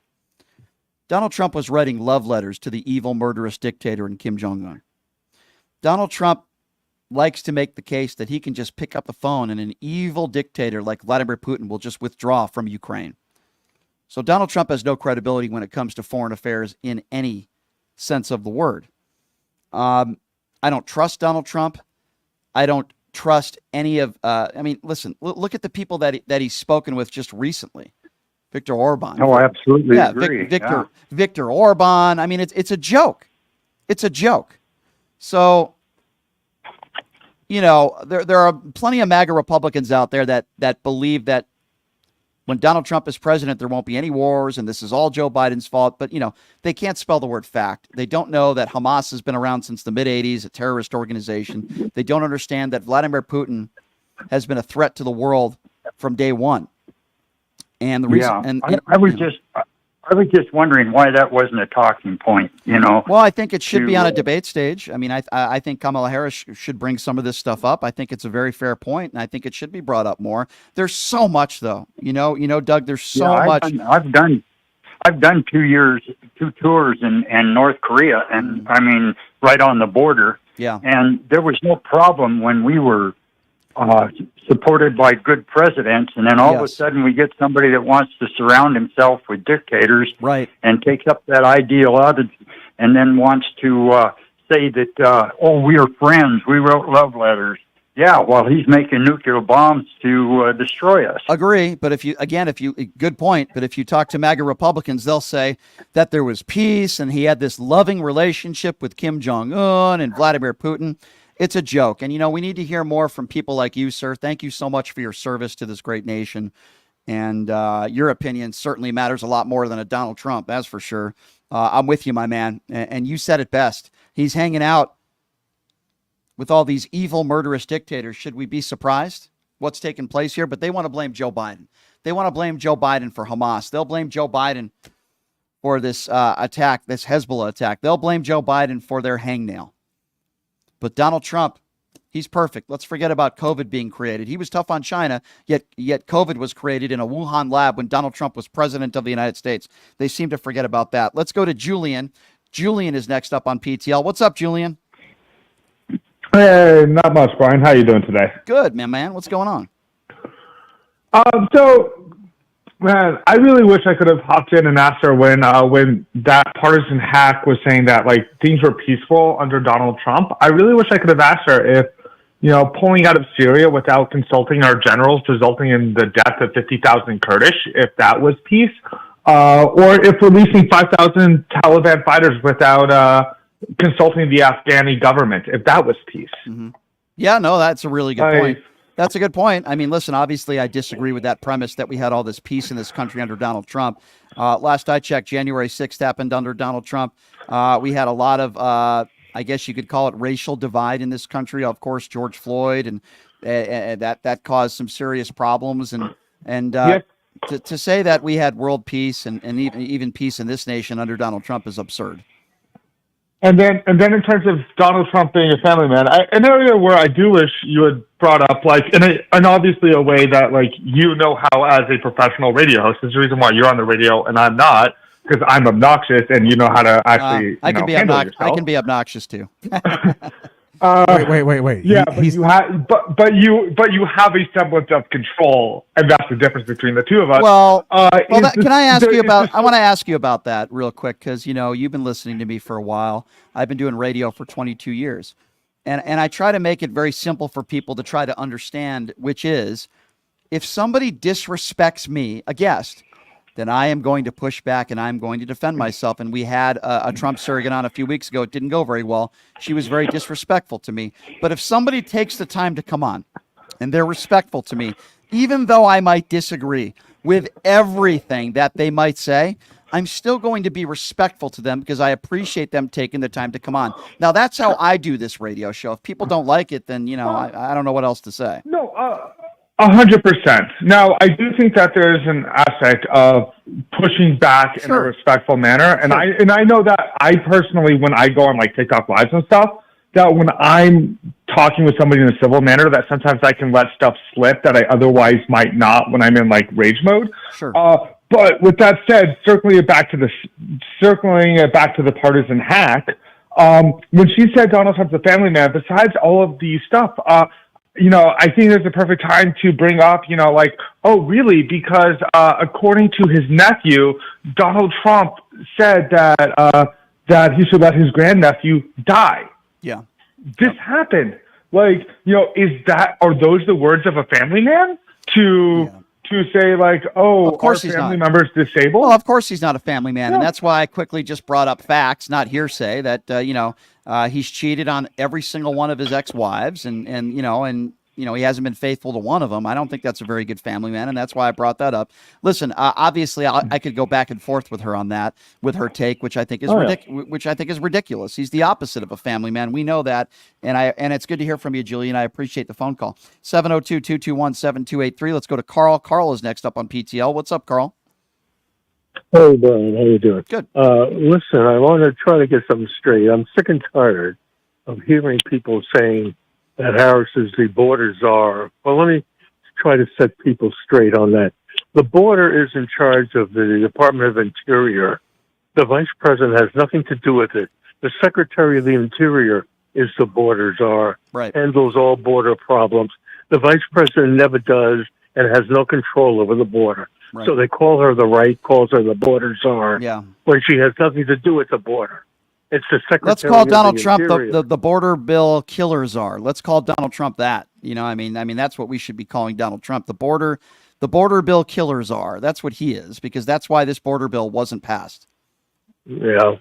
It's what that. I'd like to call Trump is make a call to the mental institution where he's going to eventually end up. I'll make that call. I'd love to. He very well might. Thank you for the call, Carl. I appreciate you. By the way, a quick programming note for you.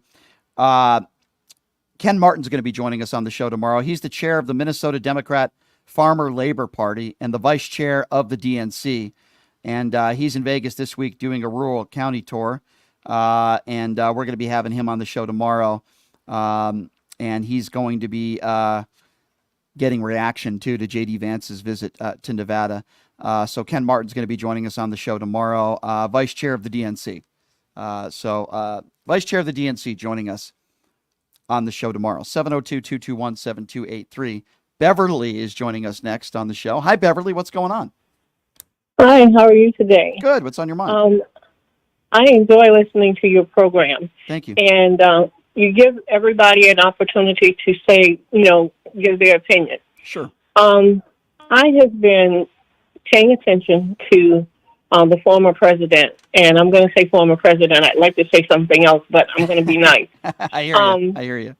He is the epitome of what I would call a person who doesn't like anybody.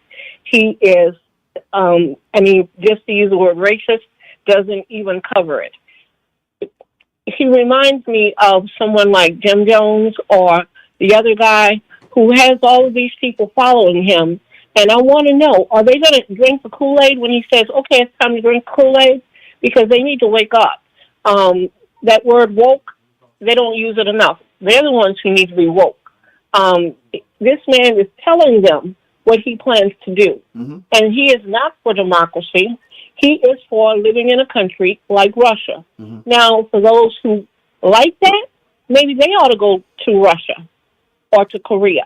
Right. But which they never here would. we have a democracy. It's just like the Republicans out there that always, the war hawkers out there, and then yet nobody in their family ends up serving. It's the same kind of stuff, right? The hypocrisy of it is insane. It's the evangelical Christians out there that want to talk about how you got to treat your spouse with respect and dignity, and yet these are the same people that are going behind their wives or husbands and cheating 24/7. I mean, they're the biggest hypocrites in the world, and I try to point that out. Not only that, I'm sorry, the idea that they don't know what the word truth and honesty and integrity means. When you tell me that you are a conservative Christian, mm-hmm. but you have no problem with people having guns. Now, if they had a background check right before this young man tried to attempt to assassinate Right. the former president, Yeah. there wouldn't have been that to happen. You are absolutely But right. You're right, Beverly. And I'll even take it a step further, Beverly, and I do appreciate the call. I got to get to some other callers. We are now learning that the shooter, I believe 20 years old, was making anti-Jewish comments and making anti-immigrant comments as early as a week before the shooting. Geez, I wonder where he got that from. Do you remember the shooter in Texas, El Paso, at the Walmart in his manifesto that talked positively about Donald Trump and went into that Walmart to shoot a bunch of innocent brown people? Boy, where are you getting that hateful rhetoric from, huh? Geez, I wonder. I wonder. And then you got Donald Trump attacking Kamala Harris's husband for being Jewish.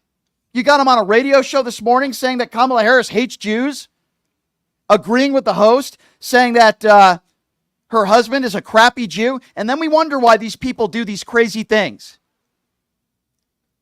We wonder why someone goes into a Walmart to shoot a bunch of innocent brown people when you got Donald Trump 24/7 attacking brown people in this country. Legal or illegal, they are still human beings. And the overwhelming majority of them are not coming to this country to rape your kids and murder your wife.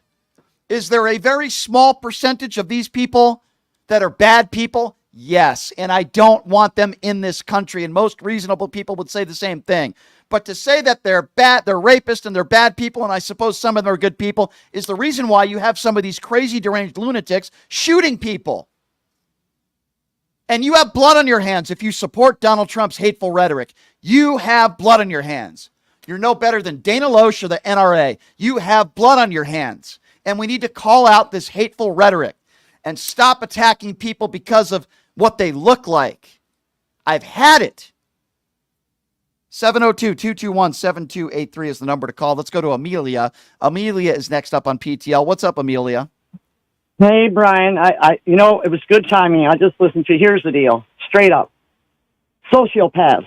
Okay, you know what sociopaths are? They ignore social norms and they ignore the laws. Yep. Okay? They have no friends. You know, they isolate themselves and so forth. Yeah. Every single one of these people that are doing these things and running their mouths are doing nothing more than digging their graves every single day.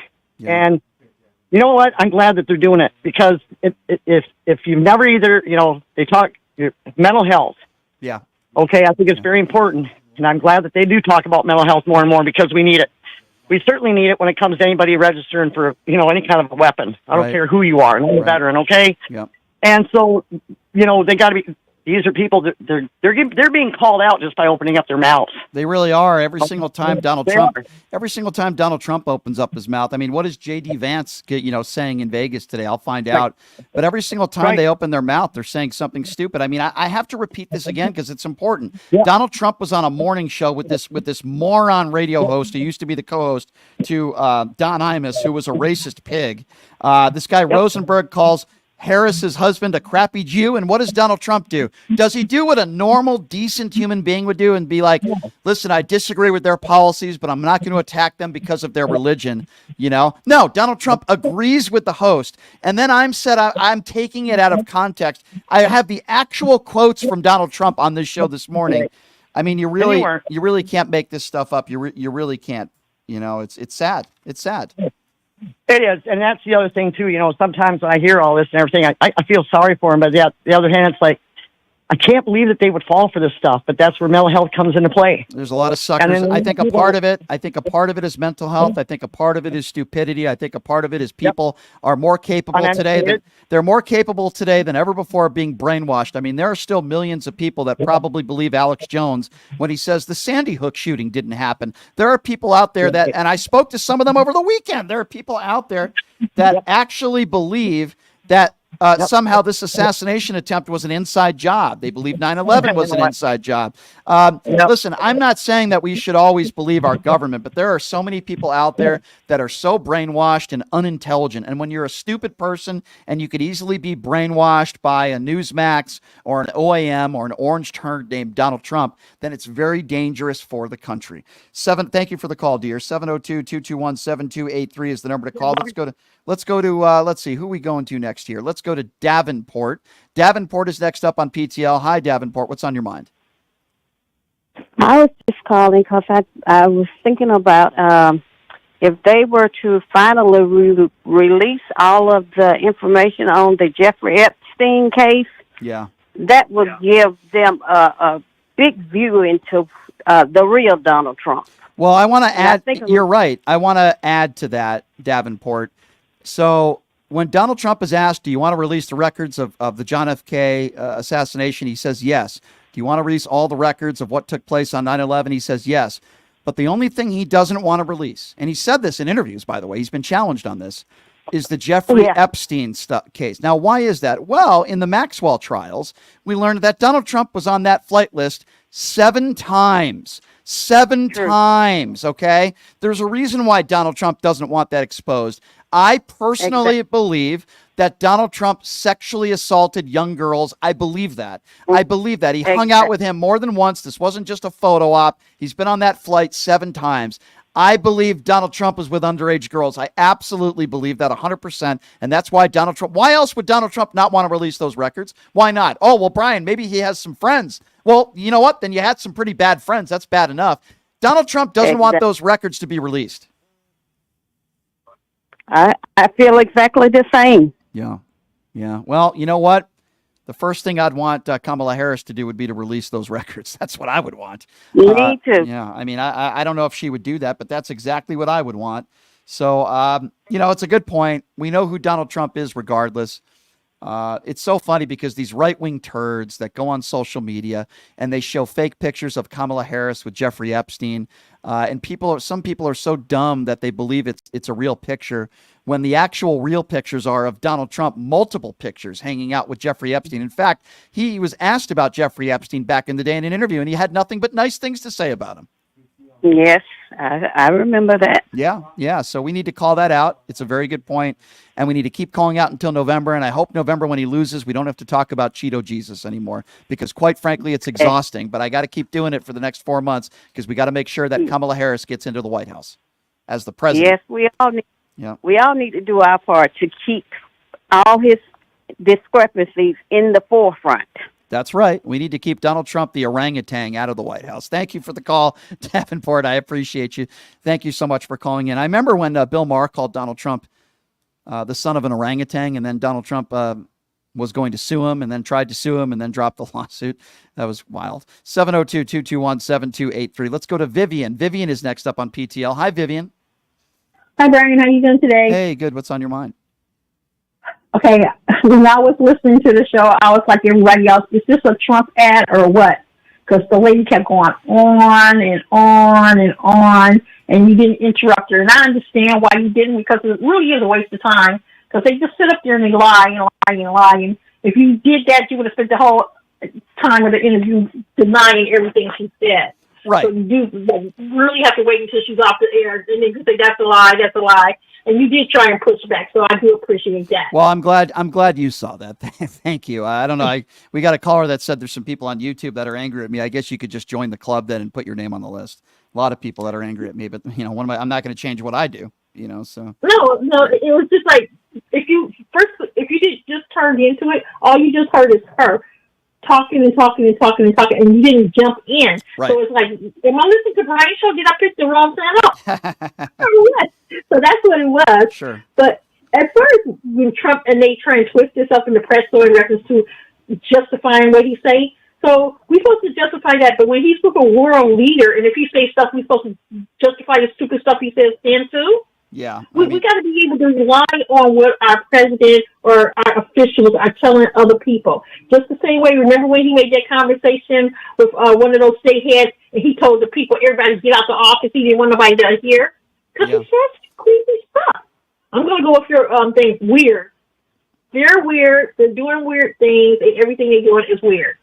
Yeah, they like I said, the weirdos. I don't want to accept Mark the caller because the show's only about him. But yes, they are very weird. They want to ban books. They're obsessed with porn.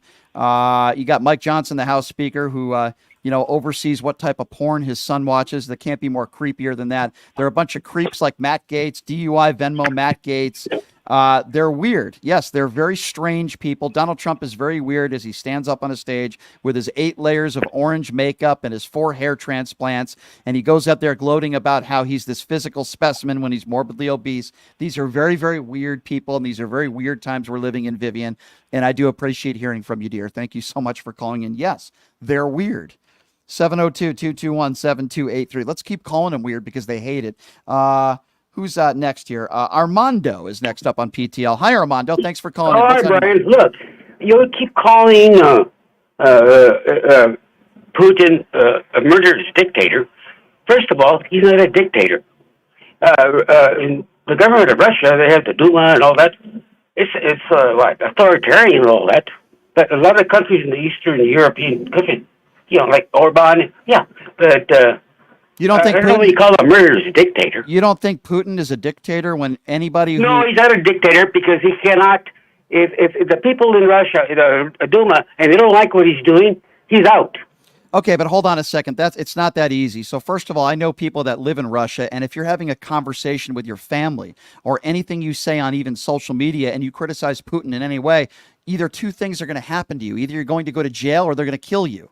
If that's not a dictator, I don't know what is. They wouldn't even I forgot the young man who they murdered, the journalist who they murdered, and then people that were going to his funeral. They were arresting people for just showing up at his funeral. If that's not a dictatorship, then I don't know what is, sir. Quite frankly, I just disagree with you.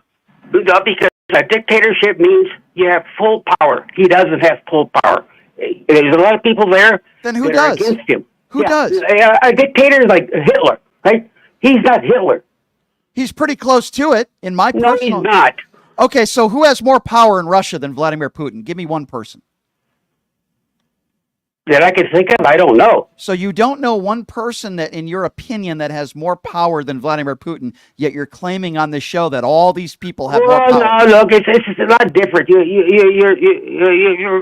have blinders on you. No, I don't. And, he's an yes, evil... you do. He kills innocent people. You don't know. What's going on in Russia and in their government and their parliament? So and hold all on a that. second. Are you defending Vladimir Putin for I'm invading not Ukraine? defending him at all. I'm just arguing with your claim that he's a murderous dictator. It's not a claim. Who invaded Ukraine? Was that Vladimir Putin who made that decision, or was it other people that you claim are more powerful? Who made? Of course he. And what did they do in Ukraine? They murdered women. They murdered children. They raped children with the parents watching. Who is in control of that? Let me ask you this. What evidence is there for your claim? Videos that you can see on social media that I've watched myself so that I can debate people like you and give you facts. Women have been raped. Children have been dismembered. They've committed war crimes. And if No, wait a minute. You're talking about Netanyahu. I am not talking right now about Gaza. I am talking about Russian soldiers. No, because of that information you have is false. Okay, It's, well, sir, propaganda. I'm not going to debate you. If you want to call in and defend Vladimir Putin, then you go. I'm not defending him. I am just arguing against your assertion. Has Vladimir Putin murdered anybody? Is he a murderer or no? Well, who did he murder?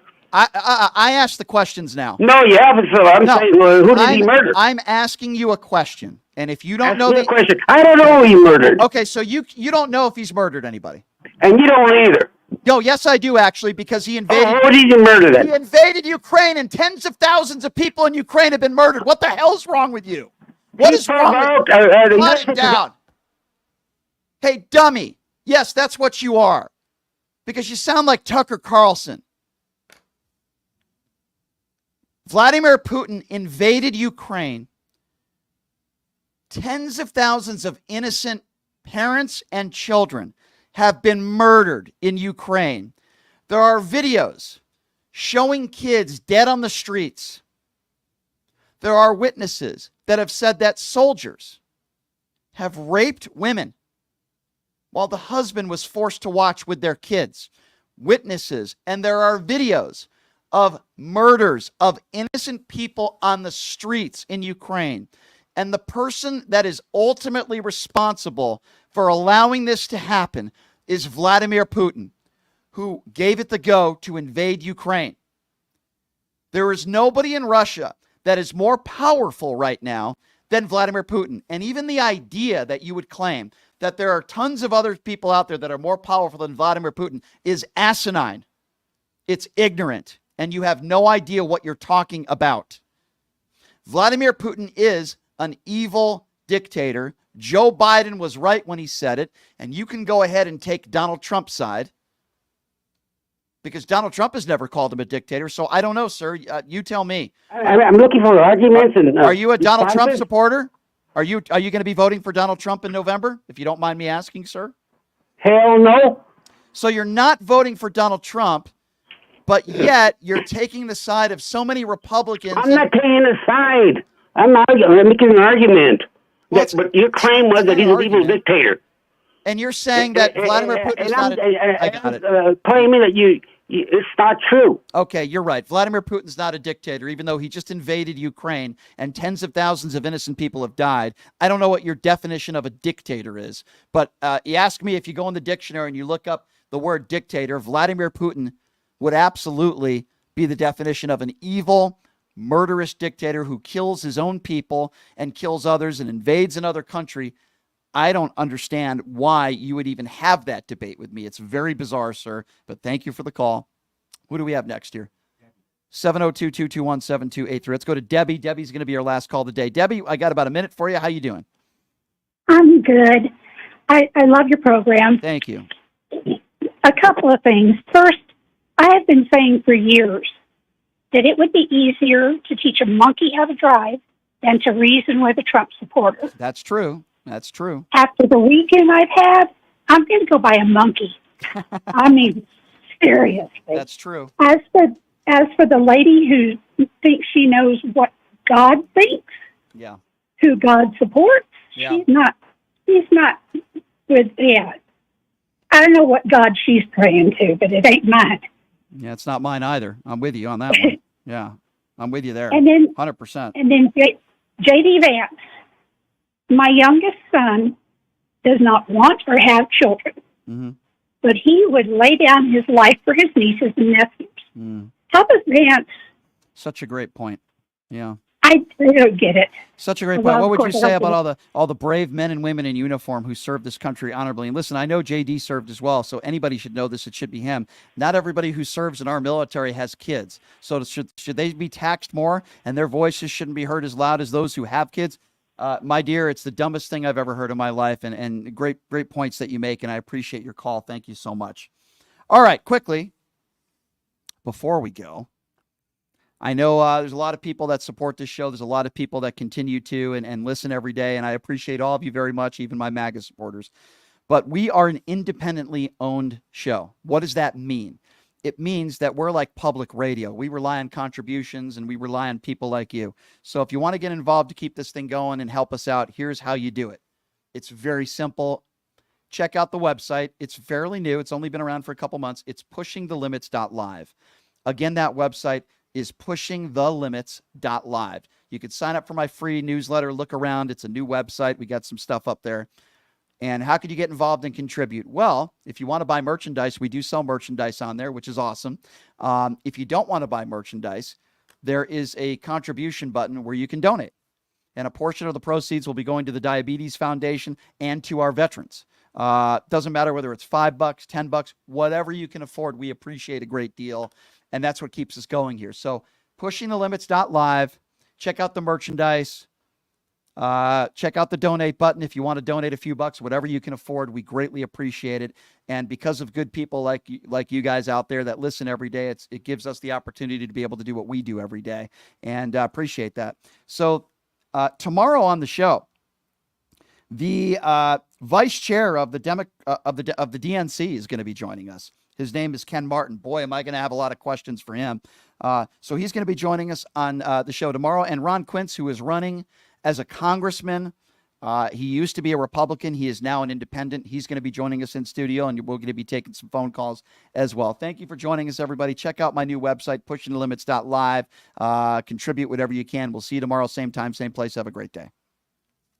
Workers have been hit hard over the past few years. From the pandemic to inflation, it has often felt like we can't get ahead. Too many of us are struggling to afford rent, food, and other basic necessities. We need leaders who know that our country depends on us, the workers. If we succeed, everyone else succeeds. Our choice is clear this November. We must elect leaders who support our crucial role in this country, and that is not Donald Trump. Paid for by Battleborn Progress. Hey, everybody, are you struggling to find a pizza place that reminds you of Brooklyn? That true blue